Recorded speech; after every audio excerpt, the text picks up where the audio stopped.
Eh oui, c'est aussi notre vie quotidienne en ce moment pour beaucoup de gens, notamment des retraités. Les vacances ont commencé et on va évoquer maintenant quelque chose qui va sans doute vous intéresser, la folie du camping-car. Près d'un demi-million d'adeptes dans notre beau pays.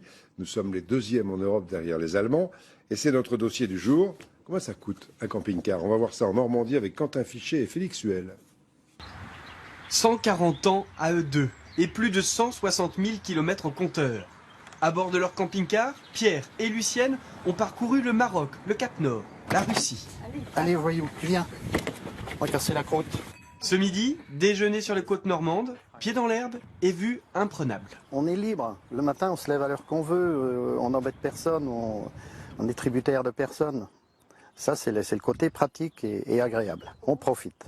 Et sans regret. Et sans modération. Un camping-car d'occasion coûte à partir de 20 000 €. En fonction des marques et de la taille, comptez de 45 à 145 000 € pour un modèle neuf.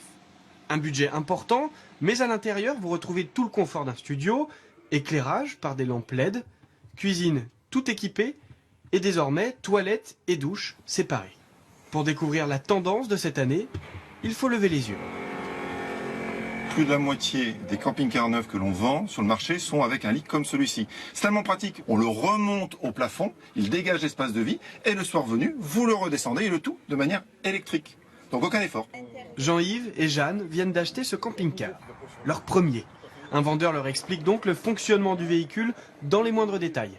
Ça va être la vanne pour le chauffe-eau. Et vous allez en mettre 150 ml. Elle est quasiment à 13 volts, 8. Ces retraités n'ont pas tout retenu, ils restent dans l'enthousiasme de leur nouvel achat. Plus la date de la livraison approchait, plus on était impatient et moins on dormait. On avait tendance à s'encrouter, à rester un petit peu à la maison, vous voyez.